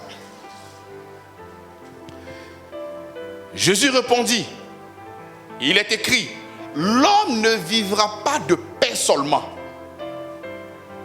mais de toute parole qui sort de la bouche de Dieu. Et tout de suite, quand il finit de faire cette déclaration, ce qui me plaît avec le Seigneur, c'est qu'il a pensé à tout. Quand il finit de faire cette déclaration, bim! Qu'est-ce que la Bible dit? Le diable le transporta dans la ville sainte, le plaça sur le haut du temple et lui dit, si tu es le Fils de Dieu, jette-toi en bas, car il est écrit, il donnera des ordres à ses anges à ton sujet, et ils te porteront sur les mains, de peur que ton pied ne heurte contre une pierre. Mais avant ça, qu'est-ce qu'il est dit en haut? Il dit, l'homme ne vivra pas seulement de pain, mais de toute parole qui sort de la bouche de Dieu. Donc si toi tu te nourris à partir de la parole qui vient de Dieu, lorsqu'il aura des obstacles, c'est cette nourriture que tu as mangée là, que tu vas mettre ça comme une protection. C'est comme ça que quand le Seigneur maintenant répond, il ne va pas répondre, c'est lui qui a la parole. Mais c'est un modèle qu'il nous donne. Il dit, il était. Mais si tu ne lis pas la Bible, est-ce que tu peux dire qu'il est écrit? Si tu ne lis pas la Bible, est-ce que tu peux dire qu'il est écrit? Mais tu ne peux pas dire qu'il est écrit. Lui-même, il était déjà là. Mais il était en train de nous montrer le modèle par défaut. Parce que lorsque le diable viendra pour te mentir, toi, tu n'es pas le Fils de Dieu. Il est écrit. Je suis fils de Dieu par la foi en Jésus-Christ. Toi, le diable, tu es un menteur. Mais si tu ne lis pas la Bible, mais comment est-ce que tu auras cette force pour déclarer qu'il est écrit? Comment? Donc il dit, le diable le transporta dans la ville sainte, le plaça sur le haut du temple et lui dit, si tu es le fils de Dieu, jette-toi en bas. Il dit, si tu es le fils de... Je ne suis pas le fils de mon père en faisant quelque chose. Amen ou pas amen? Est-ce que toi tu es le fils de ton père parce que tu fais quelque chose? Donc c'est un menteur. Et c'est parce que j'ai lu la parole que je sais déjà, je peux déjà discerner le mensonge. Donc si déjà je commence à rentrer dans son jeu, cela prouve que je ne lis pas la parole et il m'a déjà eu. Parce que je ne suis pas enfant de Dieu parce que je fais. Je suis enfant de Dieu parce que je suis sorti de lui au nom de Jésus-Christ. Donc si quelqu'un te demande de prouver que tu es un enfant de Dieu, je n'ai pas à te prouver que je suis un enfant de Dieu. Je suis un enfant de Dieu parce que je suis conçu, né. Dans mon sang, c'est le Saint-Esprit qui siège.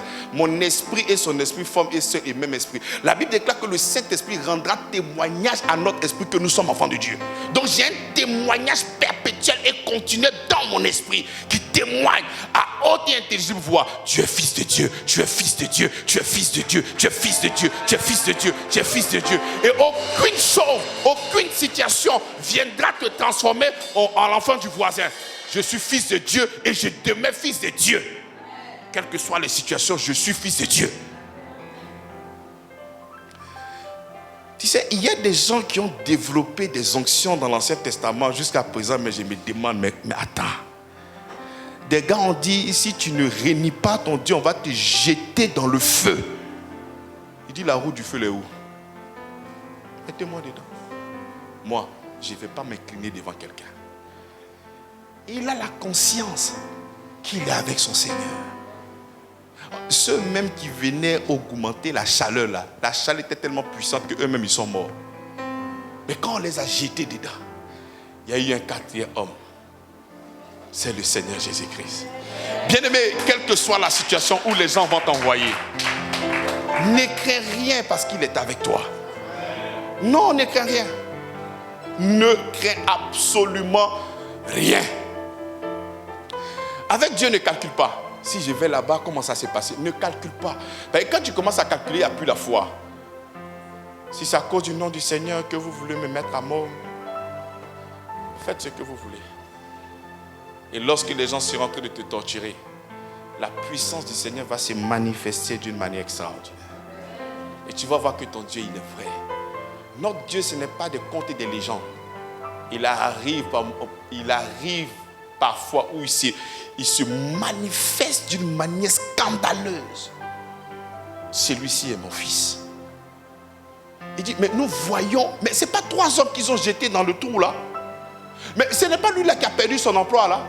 Mais ce n'est pas celle-là qu'on a rejetée, on a jeté par terre là. Mais je vois comme une gloire qui est sur sa vie. Mais je vois comme une 4e personne dans la fournaise. Mais cette personne s'appelle Jésus-Christ. Et lui, il n'abandonne pas. Il est en toi, il est sur toi et il est avec toi. Une alchimie qui ne pourra jamais changer. Quelle que soit l'attaque. Si c'est à l'intérieur de toi à cause d'une maladie, la prolifération de la guérison va commencer maintenant à se manifester dans ta vie au nom de Jésus-Christ. Si cela vient de l'autre côté, il est là, il te couvre. Rien ne pourra te vaincre. Il dit, toute âme forgée contre toi est nulle et sans effet. C'est moi qui ai créé l'ouvrier. Et c'est l'ouvrier maintenant qui a formé l'épée. Tout ce qu'il va former ne pourra pas t'atteindre. Ne sois pas impressionné par ce qu'il fera. Toi, tu sais qui je suis, je t'ai fermé la porte. Bien aimé, tu n'as pas besoin de rire. Tu n'as même pas besoin de répondre, il faut rire. Un homme, un mortel te dit, va te fermer la porte et puis tu trembles. Ne tremble pas. Si toi, tu me fermes la porte, c'est que le Seigneur a voulu que toi, tu me fermes la porte. Parce qu'il y a une autre porte là-bas qui s'ouvre pour moi au nom de Jésus-Christ. Il sait que je suis tellement fidèle que je ne pourrai pas t'abandonner. Il sait que je tiens tellement à ma loyauté que je ne pourrai pas t'abandonner. Voilà pourquoi toi-même tu vas me rejeter. Et quand tu vas me rejeter, je serai obligé d'embrasser ce qu'il a prévu pour moi au nom puissant de Jésus-Christ. Sois serein. Ne t'inquiète de rien. Il est au contrôle. Il dit, Jésus lui dit, il est écrit, tu ne tenteras point le Seigneur ton Dieu. Le diable le transporta encore sur une montagne très élevée, lui montra tous les royaumes du monde et leur gloire. Quand il dit, il montra tout le royaume du quoi? Du monde et les gloires. Il parle de quoi? Vois-tu? La gloire de la terre, c'est quoi? Regardez le diable. Le diable est prêt à troquer toute la gloire que toi tu es en train de chercher là pour l'adoration. Est-ce que vous comprenez même? C'est-à-dire le diable est prêt à prendre tout le royaume de la terre pour donner à Jésus. Et la condition, si tu m'adores. C'est-à-dire si tu m'adores, moi je te donne tout le royaume du monde à ta portée. Tiens.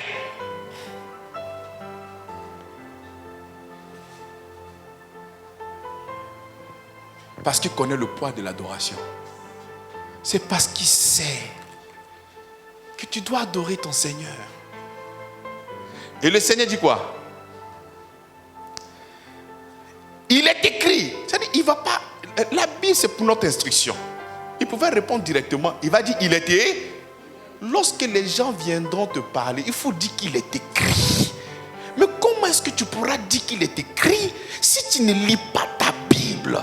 Donc c'est la Bible, c'est la pertinence, c'est la vérité de l'évangile qui va consolider ta foi, que tu seras affermi dans la foi.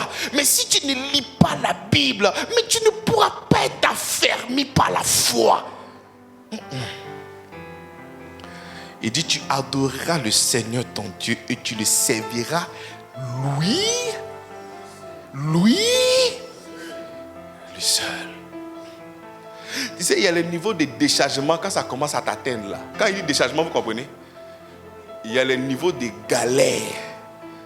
Quand ça t'arrive là, tu dis c'est pas adorer une personne une fois là qui va changer quelque chose. C'est-à-dire si il finit de l'adorer rapidement, après je viens demander pardon au Seigneur. Dieu il est amour, parce qu'il avait dit que Dieu est amour. Donc il fait ça rapidement et puis tu adoreras Dieu seul.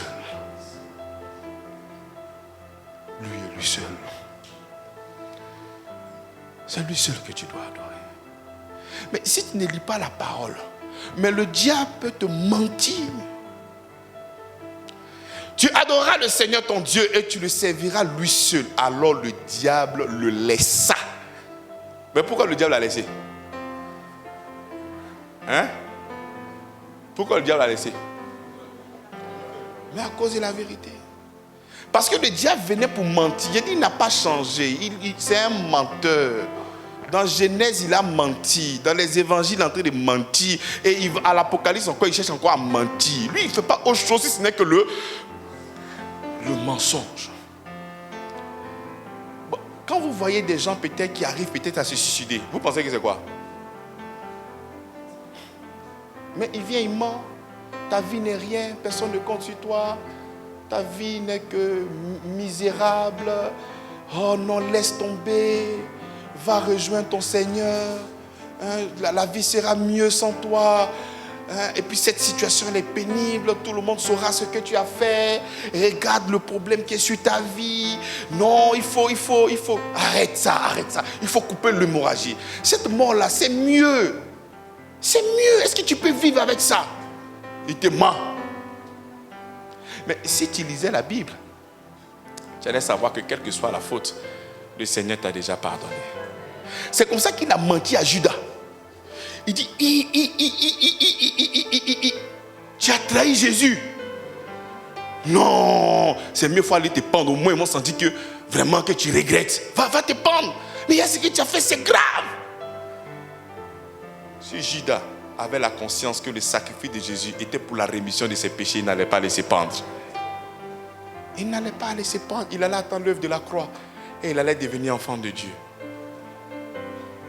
Mais il s'est dit que s'il se pendait, vraiment on allait sentir que vraiment il s'est repenti. Je suis étonné de voir souvent des ministères qui sont basés sur la repentance. Non, c'est quand tu te repens. Il y a quelqu'un qui s'est repenti que Judas? Toi, tu t'es déjà repenti que Judas.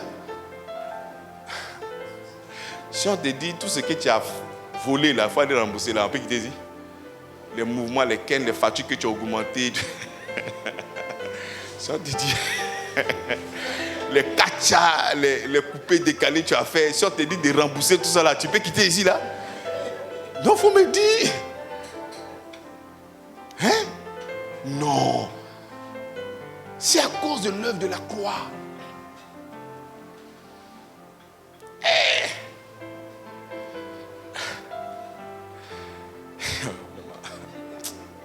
Seigneur, ta grâce. Il y a des raisons si j'ai donné, c'est pas bon.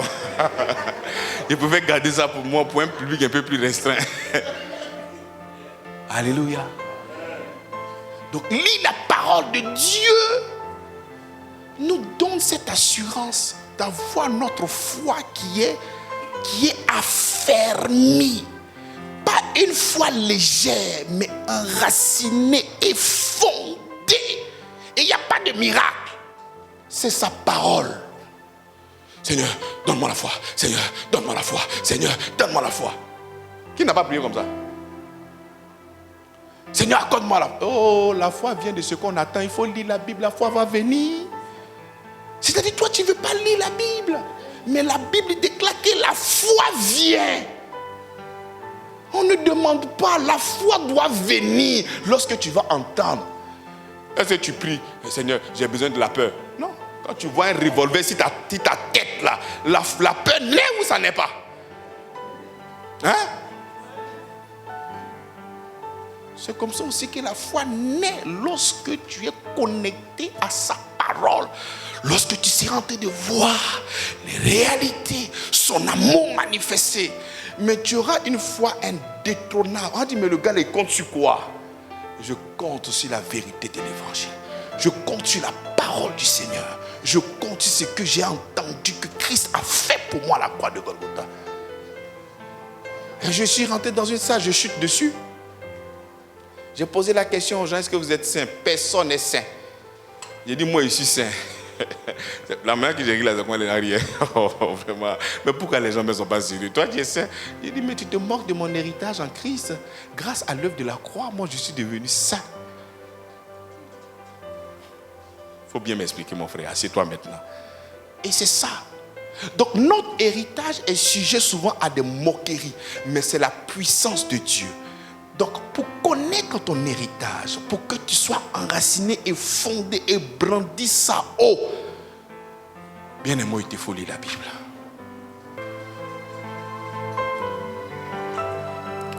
Seigneur, merci pour ta grâce.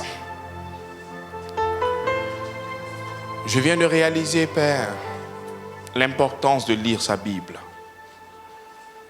Nous allons ensemble prier. Nous allons dire, Seigneur, je viens de réaliser l'importance de lire ta Bible. Je viens de réaliser l'importance de se nourrir quotidiennement.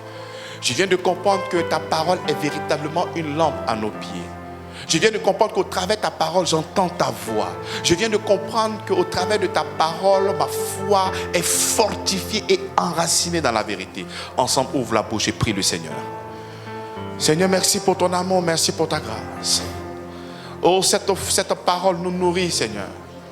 Désirer comme des bébés nouveau-nés la parole de Dieu. Seigneur, nous désirons et nous prenons cette décision désormais de pouvoir te parcourir chaque jour, nuit et jour.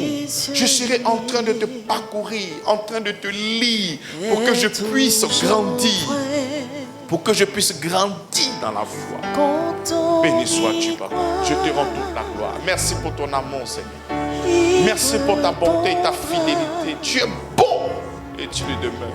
Je comprends par là que tu as tout aplani pour moi. Tu m'as donné même le moyen de pouvoir te lire, te parcourir pour que je puisse m'orienter. Non selon mes pensées, mais selon tes pensées, Seigneur. Merci pour ton amour, Papa. Ce que Dieu fait, son précieux lit, est toujours vrai, Et quand on y croit, il répondra.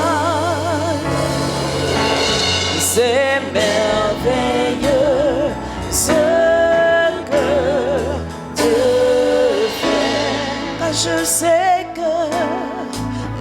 sais que la Bible est vraie.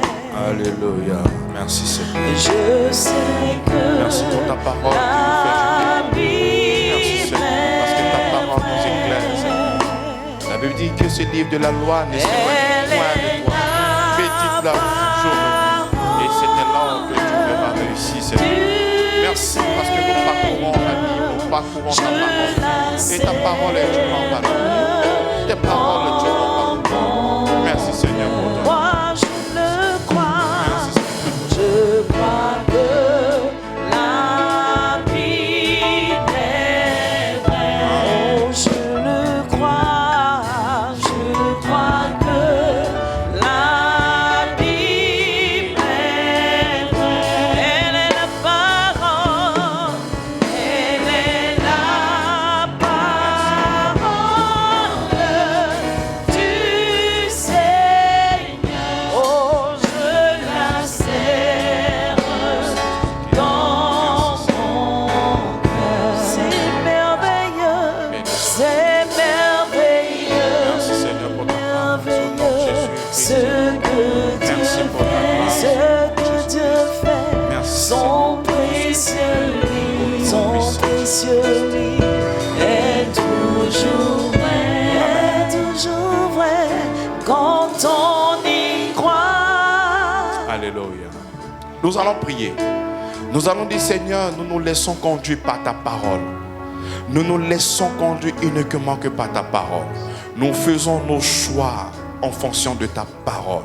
Nous sommes conduits, nos choix, nos pensées émanent toujours de ta parole. Ce matin, je prends encore l'engagement de pouvoir laisser ta parole me conduire. Parce que la Bible dit, ta parole est une lampe à nos pieds. Ensemble, prions le Seigneur. Seigneur, merci pour ton amour. Merci pour ta grâce, Seigneur Jésus-Christ.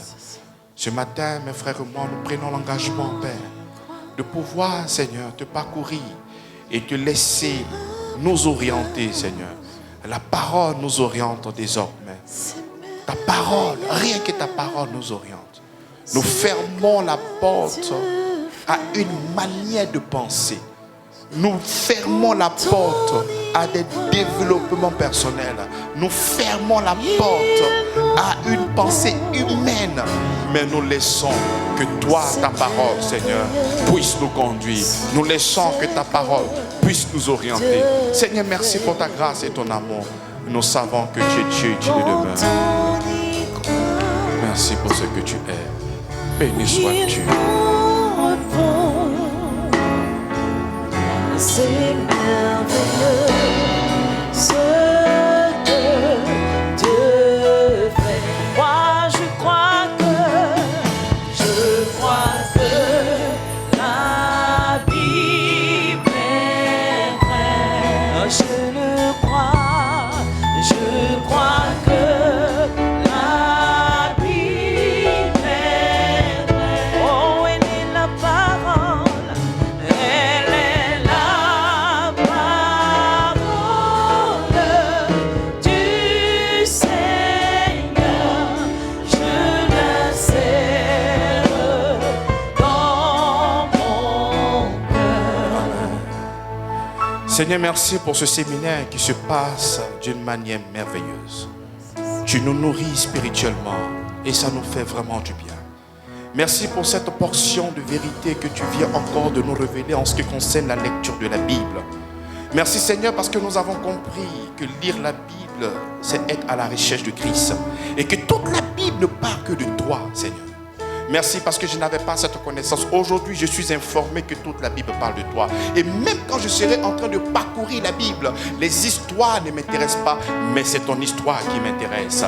Merci Seigneur parce que tu me donnes la capacité par l'Esprit qui est en moi de pouvoir poursuivre mes recherches et te voir dans toutes les Écritures. Seigneur, merci parce qu'au travers de cette méditation, je grandis spirituellement. Merci Seigneur parce qu'au travers de ta parole, tu m'orientes. Au travers de la parole, tu me montres le chemin à suivre. Au travers de ta parole, Seigneur, nous n'ajoutons pas foi à tout esprit, des esprits qui ne viennent pas de toi. Mais au travers de ta parole, nous arrivons à connaître les projets, nous arrivons à comprendre les desseins, nous arrivons à comprendre tout ce que tu as manifesté pour nous à la croix de Golgotha. Cette parole nous fortifie dans notre foi. Cette parole nous fortifie pendant que les défis, les difficultés viennent pour pouvoir bousiller notre foi, afin que nous ne puissions pas véritablement te regarder.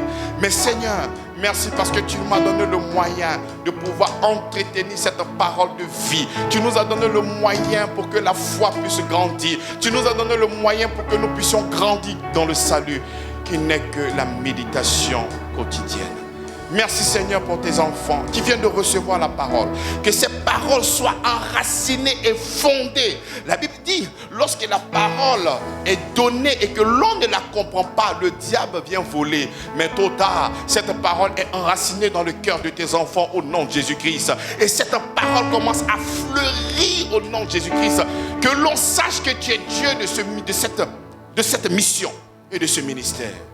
Seigneur, merci parce que tu manifestes ta puissance, tu manifestes ta gloire dans la vie de toutes ces personnes qui sont là. Au nom puissant de Jésus-Christ. Amen. Nous acclamons Jésus-Christ. Nous acclamons le roi des rois. Au nom.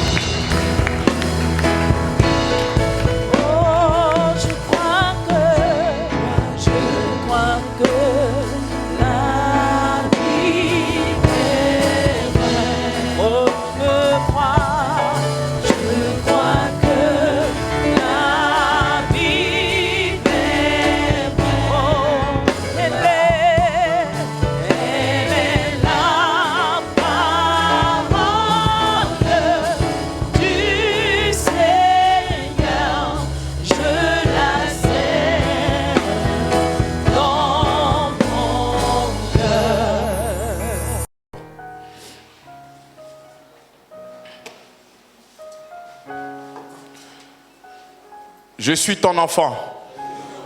Tu m'as engendré. Et tu m'as donné les nations en héritage, ainsi que les extrémités de la terre pour possession. Toute activité et projet me sont favorables au nom de Jésus-Christ. Ô Éternel, mes adversaires sont nombreux. Combien disent que je vais rétrograder, abandonner la foi, ou que je ne mérite pas ta grâce, ni ton amour. Mais toi, ô Père, tu es mon bouclier et ma gloire. Tu relèves ma tête et réponds à mes besoins, sans même t'avoir demandé, sur la montagne de Sion. Je me couche, je m'endors, puis me réveille, car tu es mon soutien. Je ne crains pas les myriades d'obstacles qui m'assaillent de toutes parts, car toi seul, ô Éternel, tu assures ma sécurité en ton nom. Voici le message adressé par l'Éternel à Zorobabel. Ce n'est ni par la puissance, ni par la force, c'est par mon esprit, déclare l'Éternel des armées. C'est toi qui as formé mes reins. Tu m'as tissé dans le sein de ma mère. Je te loue parce que j'ai été fait d'une manière si merveilleuse. Tes œuvres sont admirables et cela est bien connu de mon âme. Celui qui n'a point connu le péché, il a été fait péché pour moi, afin qu'en lui, je sois rendu juste devant Dieu. Le Seigneur dit de moi, je suis la guérison de Dieu en Christ. Je suis la faveur de Dieu en Christ. Je suis la bénédiction de Dieu en Christ. Je suis la sagesse de Dieu en Christ. Car j'ai reçu de sa plénitude grâce sur grâce. Au nom de Jésus-Christ. Nous acclamons le Seigneur.